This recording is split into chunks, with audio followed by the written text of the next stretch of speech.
We will wait just for a couple of minutes, just that we should start, but I don't know if there is someone from our organization that is going to arrive, or I can start myself. Do you know? Yeah, it's okay? Okay, then I saw your, no, but it's green, but it's not organized. No, the short, okay. Okay, I'm Jose Maki from Argentina, just working for Come2Come, along with another companies too, but mainly for Come2Come. I'm in geospatial developer or DevOps, both things.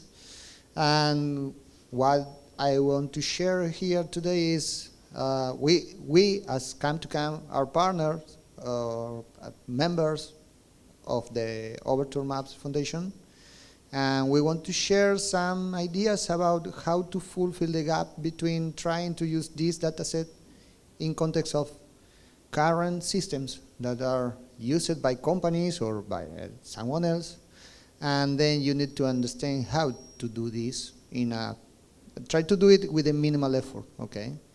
So mainly, I will say that before the disclaimer is that it's a proof of concept that basically is getting information for buildings, but it works. The only thing that I need to do right now is just extending to the rest of the themes that are in Overture dataset. So this is the agenda. It's quite quickly. We will check a little context, some thoughts about how to transition. It's very opinionated what I'm saying on this, in part of how to do the transitions. I work in a company that we provide services to companies that are currently using the information. So it's something that you need to understand is that in a perspective of business, you cannot throw everything that you did before and then start from scratch. So you need to transition to that future in particular. So then we will check a little design, coding, and some action in the proof of concept. Quickly, OpenData. Now everyone is trying to share data. It's not a minor thing. Maybe it was the main one, but we were focused on development of the software, and the data was something, okay, we can use anything else, or I don't know. And usually there are some considerations that we never paid too much attention on that side. So it's coming, it's arriving, the idea that we need to curate that data, we need to organize that, and if we can do it together, better, because it's hard work. It's really a hard work. This presentation is about trying to show you how to use currently the Overture data information in something that is working and exposing that as a WFS service. Essentially, it's for technical people that is currently in the process of sharing that information and trying to see how to integrate that information in current systems that are existing. But if you want to check this and you like to explore the information on how to do it or what is there, it's a good starting point too. Some context, evolution. I'm just getting a slide from a report that is from the Geospatial WorldNet. It's something that, I don't know if you access that, but it's a really very good report about evolution. What implies evolution? What people or what business mean people is understanding or governments are understanding about the evolution of the GIS stuff. When I say GIS, it's a lot of things, a bunch of technologies. We are moving from the current state, that is spatial data infrastructure, the left side, to the right one. The right one is including concepts that essentially is automating a lot of stuff, okay? Some of them are like, for instance, in the slide, is the intelligent search. It's something that you will find here, over here. So it's kind of pyramid of the things that are the basic on the left side and the the new things or concepts that are arriving in the right. Where we are? Well, it's something that it's not deterministic. It's something that is like kind of, okay, the line about what we are right now is on the line on the left side of the slide, and we are progressing from that side, just moving on the future, okay? Currently, there are conceptually, in the academic world, for instance, we will say that there are ideas that are already talked and under discussion, but not implemented. So when I say where we are, is where we are in terms of implementation, really, that is usable, something that we can use really. There are some features, but the end of the kind of stuff that we are, or that we expect that we will have in the future, it's just around those isolated islands of things, and for the rest, we are progressively increasing the complexity of the things that we are asking for the spatial ecosystem. Which is the role of data? I really like very much this meme because it's useful for a lot of things. The first thing is that the whole ecosystem relies on data. If you don't have data, you cannot do anything, basically. And we are not talking about the software. We are talking about you can replace that in software with GDAL. But if you want to do it regarding the ecosystem as the whole overview, is data. If you don't have data, you cannot do much. And the point here is that if the data is curated and open, better. Why curated? Because we will need that it's something with quality. Okay? Now we cannot rely on something that is not or is bad quality. If you start with bad quality in data, you get bad things back. Okay? No matter what you do, you cannot create information or the fact in the real world what is happening based on wrong data. The whole ecosystem breaks and falls if we don't have good data. Open, why? Mainly, the mainstream about open data will be how complex is to get it and to cover all the expectation. If I'm going to cover only one city, it's one simple thing. If I want to cover the whole country, it's different. Some basic definitions, open data is talking about making it accessible, okay, and something that we can share. But the concept of quality is not there, and it should be starting to be mentioned in some way, okay? So it's a part of the open mindset.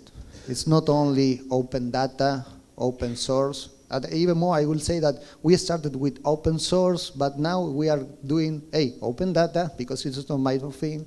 And there are more movements on that. That is the open knowledge.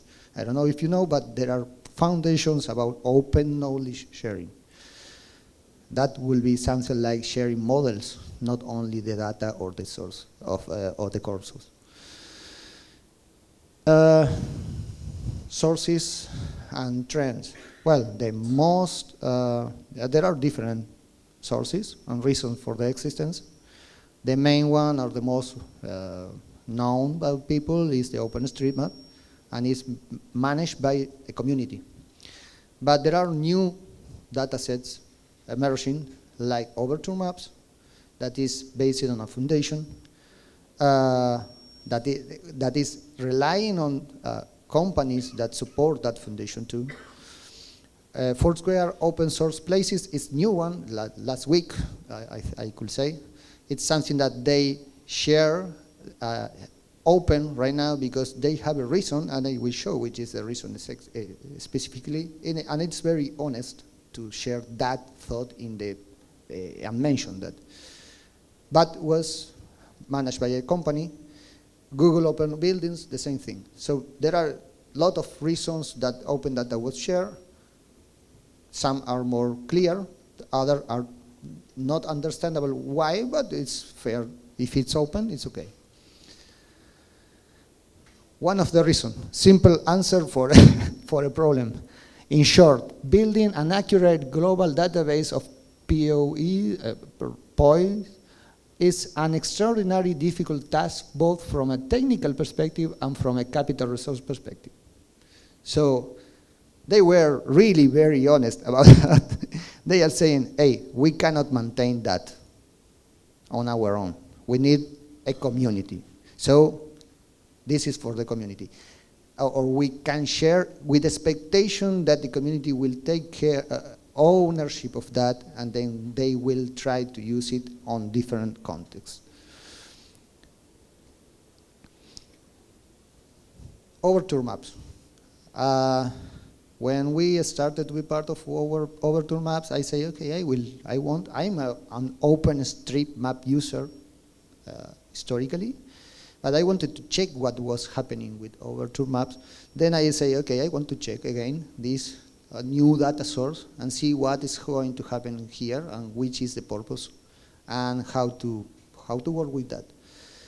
OvertureMaps is trying to all the things that I'm mentioning about quality, needs of having something that is unique as a reference, trying to align all that stuff and that effort in a single initiative. Okay. OvertureMaps, as you surely participated in another talks here, it's using or gathering information from different sources, and then matching them in a single database and trying to provide a curated open data for the whole community. And that's the point of using OvertureMaps. Okay. There are two main key concepts on this. One is the data schema, that is simply sharing those data that will become commodities, essentially, okay? Because buildings and roads is going to be commodities at some point. Sharing the ID, and the ID is known as shares here in Overture dataset. So those are, keep in mind those concepts because are the more important, in particular the unique ID. My thoughts. Okay, time is continuous, no discrete. You cannot jump from one thing to another in one day. That demands effort, okay? It could be done, it could occur abruptly, some change, but eventually what you want is to avoid that. So the only constant is the change, so we should accept that it's going to happen, that something will need to be done, okay? The point here, I was manager before jumping again to the technical side. And as a manager, what I want to do always is reduce the risk and the effort that I have to do for implementing things. So clearly, all of us, we have a tend to resist the change, okay? So to make it easier for everyone, what you should do, when I say you, it's in this case Overture, and I am part of that, what we should do is just that if we want that new technology or this data set in particular need to be adopted, then we need to simplify the process and facilitate that, okay? The talk is about that, and the proof of concept is showing that it's possible to do that. How to do it? OGC standards, for those that are part of open source community, is like the ABC, okay? In general, you should be familiar with this if you are in this talk, but the OGC is about standards, is about sharing and making it interoperability between systems in particular. The idea of having a unique ID maybe is really hard to get it because we need to be to agree all of us in the concept and which are the IDs. But it's something that if we arrive to that, then it's a very good idea of how to make this process on transition into the future done, okay? So I say, okay, why not to use shares for that? because eventually you could say OpenStreetMap can also have their own IDs. But in the case of Overture, the question is why to use hers and not to use another. There is no technical reason. Essentially, the key of participating on the key aspect of participating in Overture is that you have a strong back of the major players in the industry. It's with the mindset of open nature. It's not private, okay, proprietary. It's saying, okay, we understood the same thing that Foursquare, and we want to do it good. And that's the way, that's the reason of the existence of the foundation. So we want to do it in a seamless integration and with existing OpenData and integrating that. So why not to give it a try? That's the answer to a simple question. Maybe just for it's not for now, but there is a good lecture on that is the importance of common data schemas and identifiers, that it's something that you can read and it's worth it. Okay, the design. Then I say, okay, I will try with this. And what the first thing I found is that it's strongly based on Python and getting the information from the S3 because we want to do it natively and in a central repository. But it's based on getting the information for doing analysis and some stuff. And in the context of my work, one of the things that is really very important is just we have currently systems working that are showing the information using standards, because I'm participating in a company that this is basically open source. And then I say, okay, how I should say my client just forget about this and start using vector tiles in the front end. It's not going to happen straightforward, okay? Probably I need to help them to do that. How to do it? Simple schema. We have GeoServer on the front. The client is still consuming WMS or WFS with QGIS. That's another client that you can use. You have the standards on the front end. And then you have a kind of proxy that allows you to get and retrieve the information and gather the information of the foundation, the OvertureMaps foundation, using the libraries. The first thing that I have with this design was quite simple. Then I say, okay, I follow a couple of rules as software developer when I'm coding. I would like to say that I'm a solutions engineer. My rules for proof of concept: minimize coding whenever possible. I'm lazy, I don't want to code, okay? Second, if I have to code, try to reuse as much as possible. I don't want to reinvent the wheel. And be pragmatic. First, resolve the proof, then to make it a little more efficient, okay? With the design that we have, the first thing that I found is that the only component that I need to implement, it's not a minor thing, but it was the WFS OvertureMaps server. It's kind of a proxy, and the only thing that it's doing is just gathering information. I didn't want, well, how it happens. Essentially, the OvertureMaps Py library is the one that you can use quickly to get information from Python, using Python. So I say, okay, I can use Python.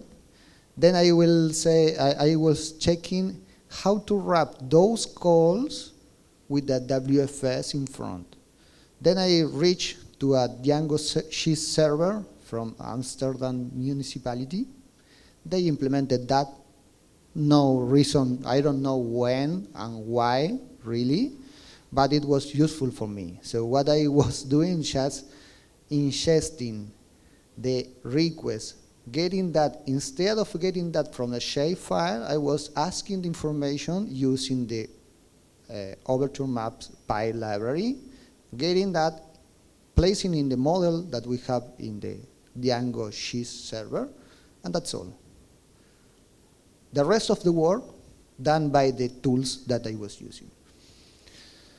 Disclaimer, I said, just for the sake of the proof of concept, I just did it, the mapping on building. It's not the hard thing, maybe it was because I was busy, but it's working for the building themes. There are more themes in Overture. It's not 200, it's 20, 30 maybe, but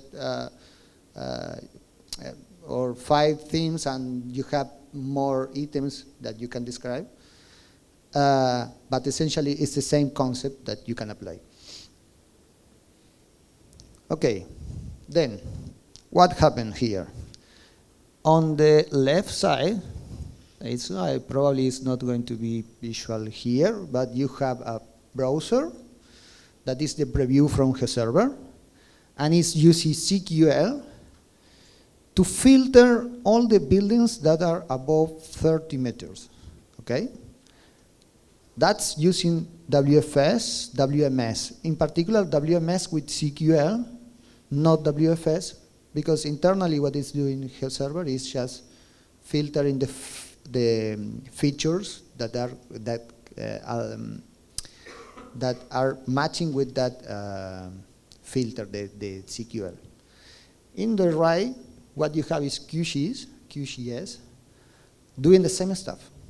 If you check here, it's instead of just filtering and not showing the buildings, what you will see in the right is that the buildings are there, and it's showing in yellow the same buildings with 30 meters and above. And you can match that. The quick, simple way to do it is just you can see this one feature and that there.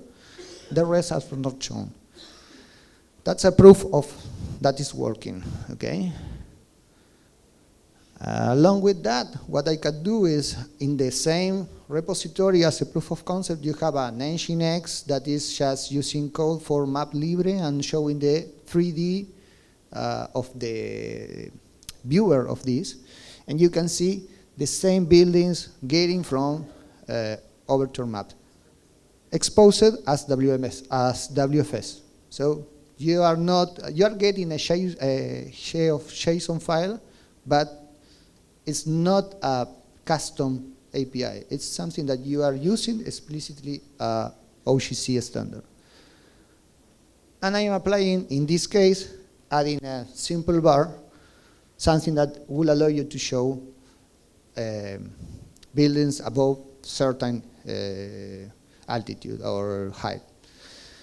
In this case, 30 meters too. As a bonus, because I should back one moment, if you check this, there is a tricky part on this. My main effort at the beginning was doing all the thing without the PostGIS, okay? But when I tried to make it working in a more proficient way, more efficient, I discovered that I was able to get profit of the implementation with Django to save the features in the database when I am asking based on the bounded box. So just to avoid asking for things that I have already in the database, what I'm doing is just saving that information in the PostGIS that is ephemeral. Once you delete the Postgres, it's not anymore there, but it's used as a cache, okay? So as a bonus, you can access, and this is this part, the database directly using PostGIS connection. So do you are a business model where you need to access information from a console like a dbeaver? Here you have. If you want to use it with QGIS, then you have the WFS. If you want to use WMS, then you have the WMS with GeoServer. I found some things that are really complex or bugs or things that I should decide where to apply the fix, if it's going to be in GeoServer or not, or in the WFS server component. But essentially, this is proving or showing you that it's possible to do this pipeline. and allow you to do a lot of things on top of that. For those that are familiar with GeoServer, what happens if you want to change the projection? GeoServer does that. You don't need to do it. So you can ask to reproject things, and you don't need to be worried about how is coming information from Overture. You just can reproject it. If you want to apply different styles, then you can do that.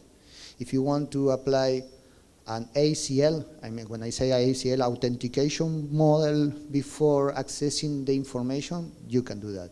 The good thing about this is that you can integrate Overture really quickly because you have access to that with the shares IDs that will come with the information that you have here. Final, just to share what could be done with this. This is really a case where I'm just exploding my mind about what could be done with this. Probably Overture as foundation, we are not going to want that someone is going to hit our server or the server S3 with a bunch of massive consumption of the resources. I don't know, it's something that we should decide. But essentially what you could do is you can create, instead of using GeoServer, that was my arbitrary decision, you can use something like GeoServer Cloud. Then you will have a massive amount of GeoServers querying based on your request. And if you want to do the same thing with the WFS OvertureMaps servers, it's possible because you can create something that is going to trigger and create as many containers as you want in the second layer, that is the bridging. It's bridging or proxying all the access to the OvertureMaps. What could be done with that? A lot of stuff. What things? It's business model. Depends on the business model. If you have thousands of users, you can do this approach. The good thing about this is that you don't need to be aware or worried about ingesting your information from Overture, getting that from Overture, and then to share or ingest that in your system. It's just possible to do it in one single step. So I know that I want to respect the time of the next presenter. Just showing Overture. There is no reason not to do it.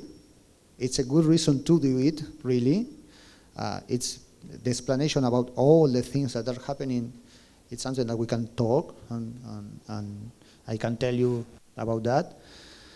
Thank you for your attention, and if you have any questions, I don't know, we can talk later.